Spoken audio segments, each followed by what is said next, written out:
Welcome back to happy ಕುಟುಂಬ vlogs.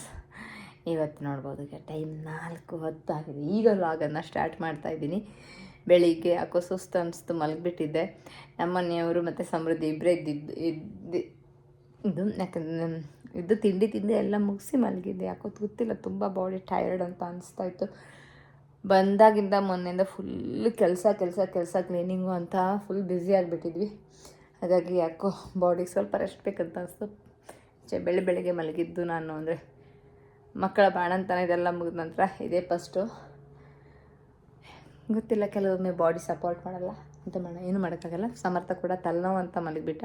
ಇಲ್ಲಾಂದರೆ ಐಕ್ಯಕ್ಕೆ ಹೋಗೋ ಪ್ಲ್ಯಾನ್ ಇತ್ತು, ಆದರೆ ಅವನು ಮಲಗಿ ಎದ್ದಿದ್ದೆವು 12:30 ಆಗಿಬಿಡ್ತು. ಹಾಗಾಗಿ ಮತ್ತೆ ಇನ್ನಾಗಲ್ಲ ಅಂತ 12:30 1 ಗಂಟೆ ಆಯಿತು. ಬೆಳಿಗ್ಗೆ 11 ಗಂಟೆ 10:30 ಗಂಟೆಗೆ ಹೊರಟುಬಿಟ್ರೆ ಐಕ್ಯ ಹತ್ರ. ಯಾಕಂದರೆ ಮನೆಯಿಂದ ಅಡುಗೆ ಮಾಡಿ ತೊಗೊಂಡೋಗಿ ಅಲ್ಲೇ ಪಾರ್ಕಿಂಗಲ್ಲಿ ಊಟ ಮಾಡಿ ಮತ್ತೆ ಹೋಗಿ 3-4 ತಾಸು ಇನ್ನೇನು ಬೇಕೋ ಎಲ್ಲ ಬೈ ಮಾಡಿ ಬರ್ಬೋದು ಅಂತ ಅಂದ್ಕೊಂಡಿದ್ವಿ. ಇನ್ನೂ ಮಾಡೋಕ್ಕಾಗಲ್ಲ, ಮಕ್ಕಳಿರುವಾಗ ಅವರ ಆರೋಗ್ಯ ಕೂಡ ಮುಖ್ಯ ಆಗುತ್ತೆ. ನಮ್ಮ ಮನೆಯವ್ರು ನೋಡಿ ಎಲ್ಲ ಬಟ್ಟೆಗಳನ್ನೆಲ್ಲ ಮಡಚಿಟ್ಟಿದ್ದಾರೆ. ಇಷ್ಟೇ ಅಲ್ಲ, ಮೇಲ್ಗಡೆ ಕೂಡ ಫಸ್ಟ್ ಫ್ಲೋರ್ಲಿದ್ದೀನಿ, ಸೆಕೆಂಡ್ ಫ್ಲೋರಲ್ಲಿ ಕೂಡ ಬಟ್ಟೆಗಳನ್ನು ಮಡಚಿ ಇಟ್ಟಿದ್ದಾರೆ. ನಮ್ಮ ಮನೆಯಲ್ಲಿ ಇದು ನಿನ್ನ ಕೆಲಸ, ಅದು ನನ್ನ ಕೆಲಸ, ಆ ರೀತಿಯಾಗಿ ನಮ್ಮಲ್ಲಿ ಡಿವೈಡ್ ಇಲ್ಲ. ಯಾರು ಫ್ರೀ ಇರ್ತಾರೋ ಅವ್ರು ಆ ಕೆಲಸವನ್ನು ಮಾಡ್ತಾ ಹೋಗ್ತೀವಿ. ಯಾಕೆಂದರೆ ಇದು ನಮ್ಮ ಸಂಸಾರ, ಇದು ನಮ್ಮ ಮನೆ, ಅದನ್ನು ಚೆನ್ನಾಗಿ ಇಟ್ಕೊಳ್ಳೋದು ನಮ್ಮ ಕೈಯಲ್ಲಿದೆ. ಈಗ ಮಕ್ಕಳನ್ನ ಅವ್ರು ಹೊರಗಡೆ ಕರ್ಕೊಂಡೋಗಿದ್ದಾರೆ. ಯಾವುದು ಹ್ಯಾಪಿ ಏನೋ ಒಂದು, ಒಟ್ಟು ಮಕ್ಕಳಿಗೆ ಆಟ ಆಡೋಕ್ಕೆ ಇರುವಂಥ ಜಾಗ. ಮಕ್ಕಳು ಎಲ್ಲಾದರೂ ಹೊರಗಡೆ ಹೋಗ್ಬೇಕಂತ ಹೇಳ್ತಾಯಿದ್ರು. ಸಹಜ, ಮಕ್ಕಳಿಗೆ ರಜೆ ಇರೋದ್ರಿಂದ ಆಯ್ತು. ಇವತ್ತು ಶನಿವಾರ, ನಾಳೆ ಒಂದು ದಿವಸ ಇರ್ತಾರೆ ಸಂಡೇ. ನಾಳೆ ನಾವು ಆದಷ್ಟು ಸಂಡೇ ಹೊರಗಡೆ ಕರ್ಕೊಂಡು ಹೋಗಲ್ಲ. ಯಾಕೆಂದರೆ ಸಂಡೇ ಕರ್ಕೊಂಡು ಹೋಗಿ ಸುಸ್ತಾದರೆ ಅದು ಮಂಡೆಗೆ ಕ್ಯಾರಿ ಆಗುತ್ತೆ. ಮಕ್ಕಳಿಗೆ ಫ್ರೆಶ್ ಫೀಲ್ ಇರಲ್ಲ ಮಂಡೆಯಿಂದ. ಹಾಗಾಗಿ ಏನೇ ಇದ್ದರೂ ಸ್ಯಾಟರ್ಡೆ ಹೊರಗಡೆ ಕರ್ಕೊಂಡು ಹೋಗೋದು, ಏನೂ ಇದ್ದರೂ ಸ್ಯಾಟರ್ಡೆ ಮುಗಿಸ್ತೀವಿ. ಸಂಡೇ ಮಕ್ಕಳು ಫ್ರೆಶ್ ಆಗಿ, ಸಂಡೇ ಅಲ್ಲ, ಸಂಡೇ ಫುಲ್ ರೆಸ್ಟ್ ಮಾಡಿ ಮಂಡೇ ಆರಾಮಾಗಿ ಸ್ಕೂಲಿಗೆ ಹೋಗ್ತಾರೆ. ಅದು ನಮ್ಮ ಪ್ರಯಾರಿಟಿ. ಯಾಕೆಂದರೆ ಸುಸ್ತು ಕ್ಯಾರಿ ಆಗಬಾರ್ದು ಮಕ್ಕಳಿಗೆ ಆ ವೀಕ್ ಫುಲ್ಲು ಅಂತ. ಇಲ್ಲ, ನಾವು ಸ್ಯಾಟರ್ಡೇ ರೆಸ್ಟ್ ಮಾಡಿ ಮತ್ತು ಸಂಡೇ ಫುಲ್ ಟಯರ್ಡ್ ಆದರೆ ಅದು ಆ ವೀಕ್ ಫುಲ್ ಕ್ಯಾರಿ ಆಗುತ್ತೆ. ಆಗ ಮಕ್ಕಳು ಸ್ವಲ್ಪ ಸುಸ್ತಾಗ್ತಾರೆ. ಅದಕ್ಕಿಂತ ಇದು ಬೆಸ್ಟ್ ಅಂತ ನಮ್ಮವೇ. ನೋಡೋಣ ಇವತ್ತಿನ ದಿನ ಏನೇನಿರುತ್ತೆ ಅಂತ. ಇಲ್ಲಿ ಏನು ಹೋಲ್ ಮೂತ್ ಅಂತ ಹೇಳ್ತೀವಲ್ಲ, ಈ ಕಾಳು, ಇದನ್ನು ಜೋಳದ ರೊಟ್ಟಿ ಜೊತೆ ಸೈಡ್ಸು ಇದನ್ನೆಲ್ಲ ಮಾಡೋದಕ್ಕೆ ಯೂಸ್ ಮಾಡ್ತಾರೆ. ಇದಕ್ಕೆ ಒಂದು 10-15 ಆಗುವಷ್ಟು ಬೆಳ್ಳುಳ್ಳಿಯನ್ನು ಹಾಕಿ ನೀರನ್ನು ಹಾಕಿ ಬೇಯೋದಕ್ಕೆ ಇಡ್ತೀನಿ. ಇಲ್ಲಿ ನೋಡ್ಬೋದು ಫುಲ್ಲು ಚೆನ್ನಾಗಿ ಬೆಂದಿದೆ. ನಾನೊಂದು 10-12 ಸಿಟಿಯನ್ನು ಹಾಕ್ಬಿಟ್ಟಿದ್ದೀನಿ. ಯಾಕೆಂದರೆ ನನಗೆ ಬೇಗ ಆಗಬೇಕಿತ್ತು. ಇಲ್ಲೇ ಬೆಳ್ಳುಳ್ಳಿಯನ್ನು ಸ್ವಲ್ಪ ನೋಡ್ಬಿಡ್ತೀನಿ.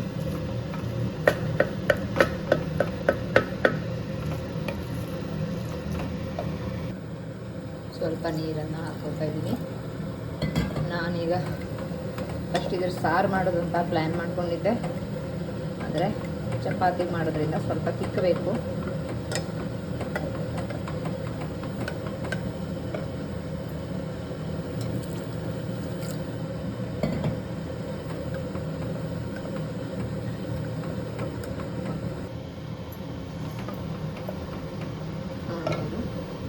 ಇದಕ್ಕೆ ಚಿಕ್ಕದಾಗಿ ಹೆಚ್ಚಿರೋ ಒಂದು ಈರುಳ್ಳಿಯನ್ನು ಹಾಕ್ಕೊತಾ ಇದ್ದೀನಿ.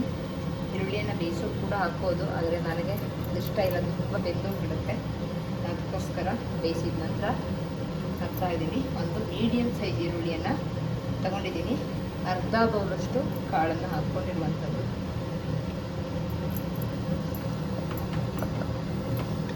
ಈಗ ಇದಕ್ಕೆ ಎಲ್ಲವನ್ನು ಸೇರಿಸ್ಕೊಳ್ಳೋಣ, ಪೌಡ್ರನ್ನು. ಇದಕ್ಕೀಗ ಸ್ವಲ್ಪ ಅರಿಶಿನ, ನೀವು ಬೇಯಿಸುವಾಗ ಬೇಕಿದ್ದರೂ ಹಾಕ್ಕೋಬೋದು, ನಾನು ಹಾಕಿಲ್ಲ, ಅದಕ್ಕೆ ಈಗ ಹಾಕ್ತಾಯಿದ್ದೀನಿ. ಮತ್ತು ಸ್ವಲ್ಪ ಗರಂ ಮಸಾಲ ಪೌಡರ್, ಗರಂ ಮಸಾಲ ನಾನೊಂದು ಈ ಸ್ಪೂನಾಗಲ್ಲ, ಅರ್ಧ ಸ್ಪೂನ್ ಆಗುವಷ್ಟು ಹಾಕ್ಕೊಂಡಿದ್ದೀನಿ. ಜೊತೆಗೆ ಇದು ಸಾಂಬಾರು ಹುರುಳಿ ಹಿಟ್ಟು. ಇದನ್ನು ಒಬ್ಬರು ರೆಡಿ ಮಾಡ್ತಾರೆ ಶಿರ್ಸಿ ಹತ್ರ, ಅವ್ರ ಹತ್ರ ಕಸ್ಕೊಂಡಿದ್ದು. ಅವರು ಹುರುಳಿ ಹಿಟ್ಟನ್ನು ಮಾಡ್ತಾರೆ, ಸಾಂಬಾರು ಹುರುಳಿ ಹಿಟ್ಟು ಕೂಡ ಮಾಡ್ತಾರೆ. ಸೊ ಅದನ್ನು ಇಲ್ಲಿ 1.5 ಟೀ ಸ್ಪೂನಷ್ಟು ಹಾಕಿದ್ದೀನಿ. ಜೊತೆಗೆ ಉಪ್ಪನ್ನು ಹಾಕಿಲ್ಲ ನಾನು ಬೇಯಿಸುವಾಗ.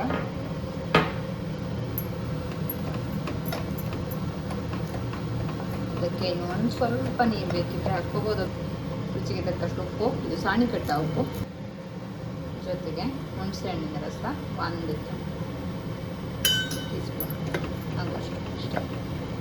ಈಗ ಇದು ಕುದಿ ಬಂದರೆ ಸಾಕು. ಟೊಮೆಟೊ ಹಾಕಿದರೆ ಹುಣಸೆ ರಸದ ಅವಶ್ಯಕತೆ ಇಲ್ಲ. ನೋಡಿ ಈಗ ರೆಡಿ. ಈಗ ವೆಲ್ಕಮ್ ಬ್ಯಾಕ್ ಟು ಹ್ಯಾಪಿ ಕುಟುಂಬ ವ್ಲಾಗ್ಸ್. ಬೆಳಗ್ಗೆ 7 ಗಂಟೆ 7 ಬರ್ತಾ ಇದೆ. ಇವತ್ತು ಸ್ವಲ್ಪ ಫಾಗ್ ಜಾಸ್ತಿ ಇದೆ. ಪ್ರತಿದಿನ ಇಷ್ಟು ಇರ್ತಾ ಇರಲಿಲ್ಲ. ನಾವು ಊರಿಂದ ಬಂದ ನಂತರ ಎಲ್ಲ ಕಡಿಮೆ ಆಯ್ತು ಅಂತ ಅಂದ್ಕೊಂಡ್ರೆ ಇವತ್ತು ಫುಲ್ ಚಿಲ್ಲಿಂಗ್ ವೆದರ್.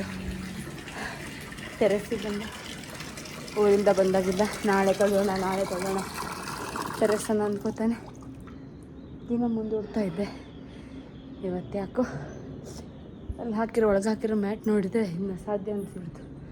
ಹಾಗಾಗಿ ಫಸ್ಟ್ ಎಲ್ಲ ಮಲಗಿದ್ದಾರೆ. ಟೆರೆಸನ್ನು ಕ್ಲೀನ್ ಮಾಡಿಬಿಟ್ರೆ ಸ್ವಲ್ಪ ಕ್ಲೀನ್ ಇರುತ್ತೆ. ಟೆರೆಸ್ಸಿಗೆ ಬಂದು ಹೋಗಿ ಮಾಡ್ತಾನೆ ಇರ್ತೀವಿ. ಎಲ್ಲ ಮಣ್ಣುಗಳು ಒಳಗಡೆನೇ ಬಂದುಬಿಡುತ್ತೆ. ಅದಕ್ಕಾಗಿ ಈಗ ಫಸ್ಟ್ ನೀರು ಹಾಕಿದ್ದೀನಿ. ಈಗ ಟೆರೆಸನ್ನು ಕ್ಲೀನ್ ಮಾಡ್ತೀನಿ. ಇಲ್ಲಿ ನಾನು ಅರಿಶಿಣದ ಸಿಪ್ಪೆಯನ್ನು ತೆಗೆದು ಇಟ್ಕೊಂಡಿದ್ದೀನಿ ವಾಶ್ ಮಾಡಿ. ಇದರ ಗೊಜ್ಜನ್ನು ಮಾಡೋದಕ್ಕೆ ಇಲ್ಲಿ ಚಿಕ್ಕದಾಗಿ ಹೆಚ್ಕೊಂಡು ಸ್ವಲ್ಪ ಎಣ್ಣೆಯನ್ನು ಹಾಕ್ಕೊಂಡು ಹುರಿತಾ ಇರುವಂಥದ್ದು. ಇದರ ಜೊತೆಗೆ ಸ್ವಲ್ಪ 1-2 ನಿಮಿಷ ಆದ ನಂತರ ಇದಕ್ಕೆ ಒಣಮೆಣಸನ್ನು ಕೂಡ ಸೇರಿಸ್ಕೋಬೇಕು ಜೊತೆಗೇ ಹುರಿದುಕೊಳ್ಳೋದಕ್ಕೆ. ಇಲ್ಲಿ ಒಣಮೆಣಸನ್ನು ಕೂಡ ಸೇರಿಸಿದ್ದೀನಿ. ಖಾರಕ್ಕೆ ತಕ್ಕಷ್ಟು ಒಣಮೆಣಸನ್ನು ಹಾಕ್ಕೊಳ್ಳುವಂತಹದ್ದು. ಇದು ನಾನು ಫಸ್ಟ್ ಟೈಮ್ ಮಾಡಿರುವಂಥದ್ದು. ಟೇಸ್ಟ್ ಚೆನ್ನಾಗೇ ಇತ್ತು. ಆದರೆ ನಮ್ಮನೆಯವ್ರು ಹೇಳಿದ ಪ್ರಕಾರ ಒಬ್ಬರ ಕಡೆ ಇನ್ನೂ ಸ್ವಲ್ಪ ಸಿಹಿಯನ್ನು ಜಾಸ್ತಿ ಹಾಕ್ತಾರೆ, ಇಷ್ಟೊಂದು ಖಾರವನ್ನು ಹಾಕಲ್ಲ ಅಂತ ಸ್ವಲ್ಪ ಖಾರ ಮುಂದಾಗೆ ಮಾಡಿದ್ದೆ ನಾನು. ಇಲ್ಲಿ ನೋಡ್ಬೋದು ನೀವು, ಸುಮಾರೇ ಖಾರವನ್ನು ಹಾಕಿದ್ದೀನಿ ನಾನು. ಇದನ್ನು ಹುರಿದು ಆರೋದಕ್ಕೆ ಬಿಡೋಣ. ಇಲ್ಲಿ ನೋಡ್ಬೋದು ಹುರಿದಿಟ್ಟಿದ್ದೀನಿ. ಇದು ತಣ್ಣಗಾದ ನಂತರ ಕಾಯಿ ತುರಿಯನ್ನು ಸೇರಿಸಿ ಮತ್ತು ಹುಣಸೆಹಣ್ಣನ್ನು ಸೇರಿಸಿ ರುಬ್ಕೊಳ್ಳೋಣ. ಹುರಿದಿಟ್ಕೊಂಡಿರುವಂಥ ಅರಿಶಿನ ಕೊಂಬು ಮತ್ತು ಮೆಣಸನ್ನು ಹಾಕಿದ್ದೀನಿ. ಜೊತೆಗೆ ಹುಣಸೆಹಣ್ಣನ್ನು ಹಾಕಿದ್ದೀನಿ. ಇದಕ್ಕೆ ಕಾಯಿ ತುರಿಯನ್ನು ಕೂಡ ಸೇರಿಸ್ಕೊಂಡು ರುಬ್ಕೊಳ್ಳೋಣ. ಹುಣಸೆಹಣ್ಣು ಖಾರಕ್ಕೆ ತಕ್ಕಂತೆ ಹುಳಿಯನ್ನು ಹಾಕುವಂಥದ್ದು.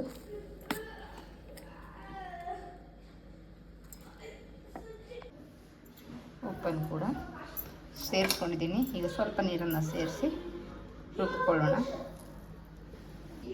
ಇಲ್ಲಿ ಚಟ್ನಿ ಕೂಡ ರುಬ್ಬಿದ್ದೀನಿ. ಫುಲ್ಲು ನಯವಾಗಲ್ಲ, ಅದಕ್ಕೆ ಸ್ವಲ್ಪ ನೀರನ್ನು ಕೂಡ ಹಾಕ್ಕೊಂಡಿದ್ದೀನಿ. ಯಾಕೆಂದರೆ ಇದನ್ನೆಲ್ಲ ಕುದಿಸಬೇಕು. ಇದಕ್ಕೆ ಬೆಲ್ಲವನ್ನು ಸೇರಿಸೋಣ. ಸ್ವಲ್ಪ ನಾನಿಲ್ಲಿ ಉಪಯೋಗಿಸ್ತಾ ಇರುವಂಥದ್ದು ಜೋನಿ ಬೆಲ್ಲ. ಇದು ಊರಿಂದ ತಂದಿರುವಂಥದ್ದು. ಅಂದರೆ ಇದಕ್ಕೆ ಮತ್ತೇನು ಸೇರಿಸೋದಿಲ್ಲ. ಇದನ್ನು ಜಸ್ಟ್ ಕುದಿಸಿಬಿಟ್ರೆ ರೆಡಿ ಆಗುತ್ತೆ. ಎಣ್ಣೆ ಇದನ್ನು ಕುದಿಯೋಕೆ ಇಟ್ಟಿದ್ದೀನಿ. ಇದರಲ್ಲಿ ನಾನೇನು ಬೆಲ್ಲವನ್ನು ಹಾಕಿನಿಲ್ಲ, ಅದರಲ್ಲಿ 2 ಸೌಟಾಗುವಷ್ಟು ಬೆಲ್ಲ ಹಾಕಿದ್ದೀನಿ. ಯಾಕೆಂದರೆ ಸಿಹಿ ಕೂಡ ಆಗಬೇಕು. ತಿಂಡಿಯಾಗಿ ಇದು ಸಿಹಿ ಖಾರ ಜೊತೆಗೆ ಅರಿಶಿಣದ ಪರಿಮಳ ಎಲ್ಲ ಕೂಡ ಇರುತ್ತೆ. ನೋಡಿ, ಇದು ಕುದಿ ಬರಲಿ. ನಾನಿಲ್ಲಿ ಇದಕ್ಕೆ 1 ಸೌಟಷ್ಟು ಮೊಸರನ್ನ ಸೇರಿಸಿ ಹೀಗೆ ಮಸಿತೀನಿ. ಊರಲ್ಲೆಲ್ಲ ಹಾಕೋದಂದರೆ ಮಜ್ಜಿಗೆಯನ್ನು ಹಾಕ್ತಾರೆ. ಅಂದರೆ ದಿನಾಲು ಮಜ್ಜಿಗೆಯನ್ನು ಕಡಿತಾರಲ್ಲ, ಅದು ನಾನು ಇಲ್ಲಿ ದಿನಾಲು ಮಜ್ಜಿಗೆಯನ್ನು ಕಡಿಯಲ್ಲ. ಹಾಗಾಗಿ ಮೊಸರನ್ನೇ ಹಾಕಿ ಹಾಗಂತ ಹಾಲನ್ನು ತಂದು ಹೆಪ್ಪಾಕಿ ಮನೆಯಲ್ಲಿ ಮೊಸರನ್ನು ಮಾಡುವಂಥದ್ದು ಇದು ದನದ ಹಾಲು. ಮಜ್ಜಿಗೆಯನ್ನು ದಿನಾಲು ಕಡಿಯಲ್ಲ. ಅದನ್ನು ಇನ್ನೂ ರೂಢಿ ಮಾಡಿಕೊಂಡಿಲ್ಲ.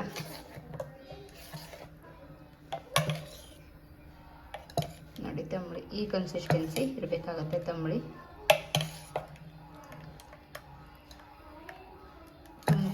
ತುಂಬ ತೆಳ್ಳು ಕೂಡ ಆಗಬಾರ್ದು, ತುಂಬ ದಪ್ಪಿದ್ರು ಕೂಡ ಚೆನ್ನಾಗಾಗಲ್ಲ. ಇದು ತುಂಬಾ ಆರೋಗ್ಯಕರವಾದಂತಹ ತಂಬಳಿ. ಇಲ್ಲಿ ಈಗ ಚಟ್ನಿ ರೆಡಿಯಾಗಿದೆ. ಫುಲ್ ಕುದಿದ ನಂತರ ಗ್ಯಾಸನ್ನು ಆಫ್ ಮಾಡಿಬಿಟ್ರೆ ಚಟ್ನಿ ರೆಡಿ. ಬಿಸಿ ಬಿಸಿ ಅನ್ನ ಜೊತೆ ತುಂಬಾ ಚೆನ್ನಾಗಿದೆ. ಇಲ್ಲಿ ಉರ್ಗಡ್ಡೆ ತಂಬಳಿಯನ್ನು ಮಾಡ್ತಾಯಿದ್ದೀನಿ. 1 ಟೀ ಸ್ಪೂನ್ ಆಗುವಷ್ಟು ಜೀರಿಗೆ ಹಾಕ್ಕೊಂಡಿದ್ದೀನಿ. ಒಂದು ಅರ್ಧ ಕಪ್ ಆಗುವಷ್ಟು, ಅರ್ಧ ಬೌಲ್ ಆಗುವಷ್ಟು ಕಾಯಿ ತುರಿ, ಮತ್ತೊಂದು 5-6 ಆಗುವಷ್ಟು ಕಾಳುಮೆಣಸು ಜೊತೆಗೆ ಇದನ್ನು ಈಗ ಹಾಕ್ಕೋತೀನಿ. ಇದು ಸುರಿಗೆಗಡ್ಡೆ. ಇದನ್ನು ನೆನೆಸಿ ಕ್ಲೀನಾಗಿ ತೊಳ್ಕೊಬೇಕು, ಮಣ್ಣೆಲ್ಲ ಇರಬಾರ್ದು. ಈಗ ಇದನ್ನು ನಯವಾಗಿ ರುಬ್ಕೋಬೇಕು.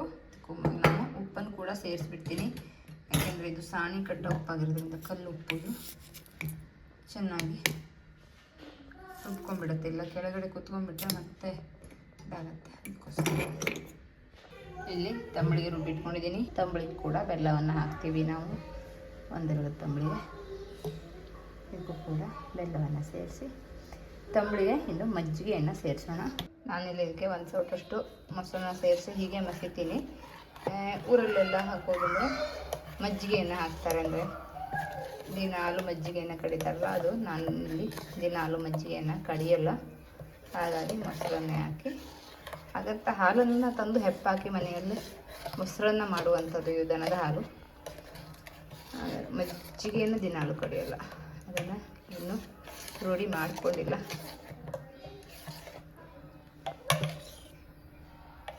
ನೋಡಿ ತಂಬಳಿ ಈ ಕನ್ಸಿಸ್ಟೆನ್ಸಿ ಇರಬೇಕಾಗತ್ತೆ. ತಂಬಳಿ ತುಂಬ ಅಂದರೆ ತುಂಬ ತೆಳ್ಳು ಕೂಡ ಆಗಬಾರ್ದು, ತುಂಬ ದಪ್ಪಿದ್ರು ಕೂಡ ಚೆನ್ನಾಗಾಗಲ್ಲ. ಇದು ತುಂಬಾ ಆರೋಗ್ಯಕರವಾದಂತಹ ತಂಬಳಿ.